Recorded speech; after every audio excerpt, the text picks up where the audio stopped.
how far along the road to death is the Social Democratic Party, or SDP? The party that was once respected as the centerpiece of political independence in this country, the party under whose umbrella Chief Moshood Abiola won the presidency of Nigeria, and one of the few parties in this country with something resembling an ideology, is now scraping the barrel as its members engage each other in bitterly fought contests for power and supremacy. In the latest face-off, the SDP says it's expelled Shehu Gabam, its former national chairman, and other top officials over allegations of misconduct, financial misappropriation, and abuse of office. But Mr. Gabam insists that that action is null, void, and of no effect. Well, for more on this, the embattled national chairman, or is it former national chairman of the Social Democratic Party, Alhaji Shehu Gabam, joins me now in the studio. Thank you very much indeed for coming in. Yes, good to see you again. Thank you. So which is it? Are you former, or are you still the national chairman? It's about the law, it's about the due process, whether the process was followed or not. You know, interestingly, people are not quite informed about a lot of developments. SDP is undergoing a lot of surgery and a lot of deliberate infusion to create crisis within the party that have been built over decades. Historically, I think I'm the only chairman that was able to get people elected into Senate, House of Reps, State Assembly, local government, and councillors. So I've created that history, nobody will take it away. And then, of course, in order to summarize, you have almost two factions of SDP right now. There's a faction headed by Comrade Modibo. They said they organized a NEC meeting and expelled and dissolved the NWC as a whole. And of course, they including Dr. Olu, they have suspended him from the party. That was also a battle of his own that led to court issues. They are now battling in the court. I'm not involved in that. It was their group that split into two. Secondly, I wasn't in the country when the Commissioner of Police wrote to INEC seeking to know the authentic leadership of the party produced by convention. I wasn't in the country. And of course, INEC responded by replying to the Nigerian police and with a certified true copy of the people that were elected at the convention at International Conference Center 2022. The list is there, a stamped certified true copy of INEC. Now, there was no name of all those who preside over the so-called meeting expelling or suspending anyone. Sadiq's name was not there. As a chairman, I have not, he's not a member of the party. His name is not in INEC. His state also wrote that he's not a member of the party. They had a kangaroo kind of meeting and smuggled them in. Yeah, but let me ask you this. No, INEC responded also justified that.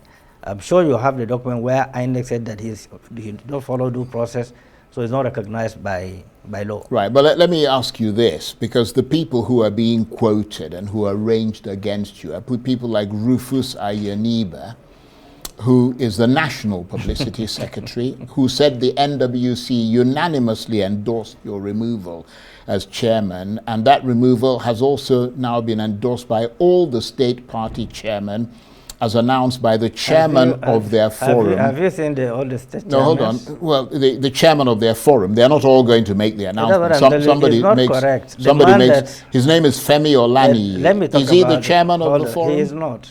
He is an acting chairman of the party. He has been acting chairman of the party in Lagos for years. We don't have even a toilet SDP in Lagos. Yeah, but if he's the acting chairman, that means he's authorized to act. You wish to have seen the chairmen coming together to answer the press, but he's not the acting chairman of the chairman of chairman. He's not. Their tenure have expired a long time ago. There's a crisis within the chairman's forum. They have about 3 factions.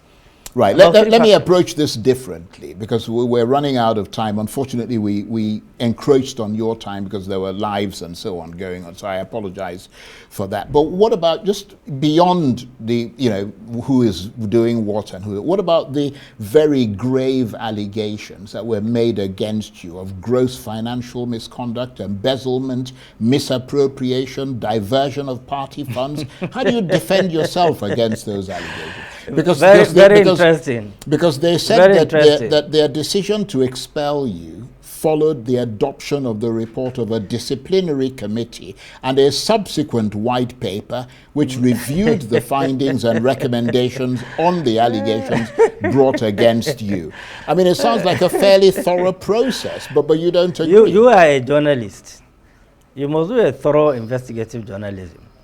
This same allegation, the National Secretary wrote petition to the Inspector General of Police on the financial embezzlement. The police investigating the case as I'm talking to you because he wrote to the police. He wrote to the IG military for investigation. They invited him to go and substantiate his allegations. The police have not come out with the report. Now he came and established his own kangaroo committee of his friends to do a fact finding outside writing officially to the Nigerian police force that are statutorily entitled to investigate financial misappropriation. Does it make sense? And if they set up a committee, who interrogated me within the committee? So you were never called before the committee? Never, not for 1 second. And now you need to find out from the police whether they're investigating this case or not. Who wrote the petition? And that aside, I wrote my own petition to the police. My life was threatened. People came with AK-47 to assassinate me. It's a very terrible situation that we went through. It's just that I choose to keep quiet because I don't want to drag SDP into mess. It's a platform that we cherish and we are protecting. So those who don't understand where we are coming from can sit down and build up allegations servicing the interest of other people because of political reasons. Well, I have gone through that turbulence before in PDP. We have to ask you those questions. Yeah. I mean, you are right. Because this is the first time we're having you sitting here. You are right. Now, you said previously that this is an artificially induced crisis in the SDP. How is it so? And is that related to what is going on in other parties, as you have suggested? I mean, we've seen the PDP, the Labour Party, all of them crumbling. Are you able to explain what you meant by artificially induced crisis and what is going on in that context in the SDP? I think I've explained that before when you hosted me here, but let me say it again. There is no party that is standing on its feet today in Nigeria, apart from APC, the ruling party.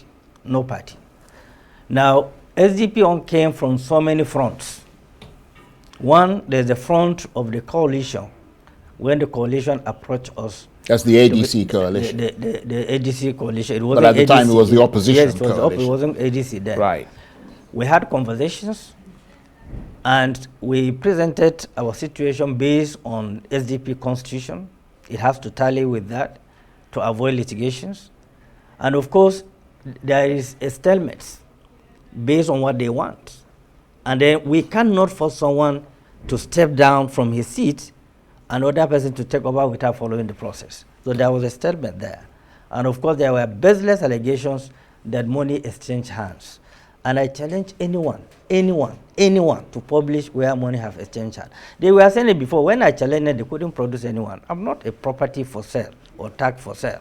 You know, when you hear people talking about financial thing, they have massive complex. They need to purge themselves from it.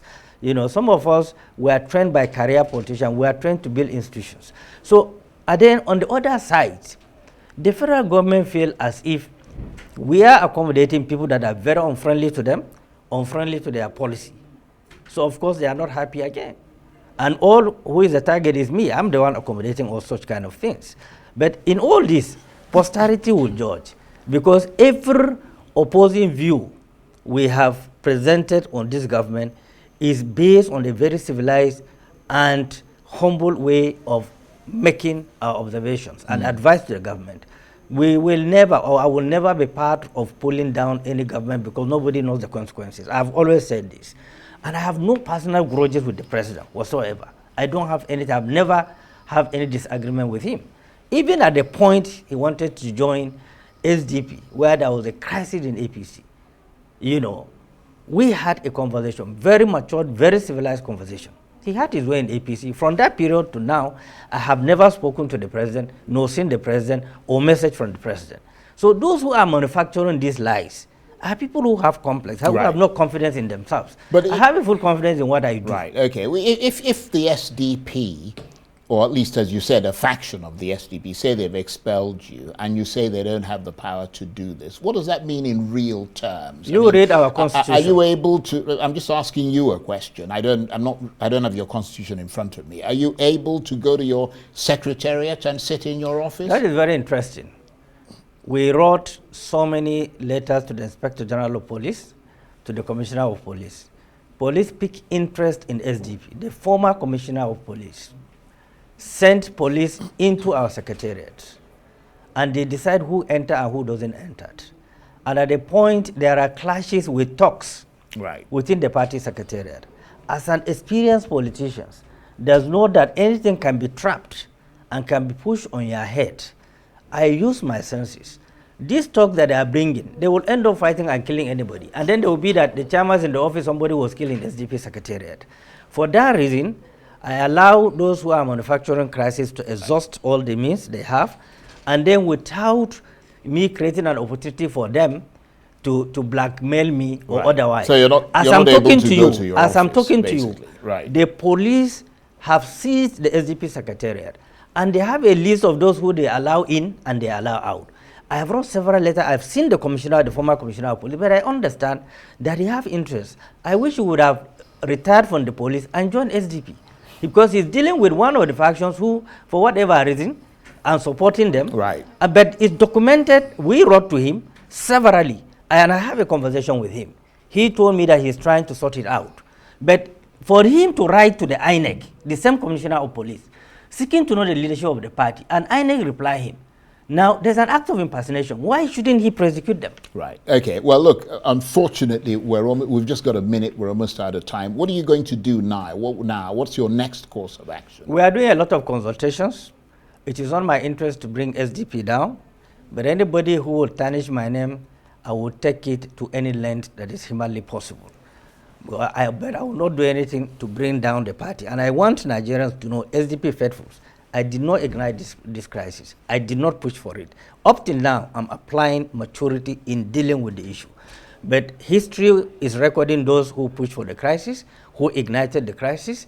And then, of course, for the man who is behind the crisis, I wasn't the one who is charging him for forgery. Right, okay. I wasn't the one who charged Dr. Olu for forgery. It was the federal government. Right. I wasn't the one. Okay. So it doesn't make any sense. He is facing his forgery case. It has nothing to do with SDP. Right. Okay. Alhaji Shehu Gabam, I want to thank you very much. Thank indeed. you. Sorry, the time was a bit shorter than we had hoped for. You thank have you to very create much another indeed. time. Yes, we definitely will give you. We'll make up for that. Thank you very much indeed.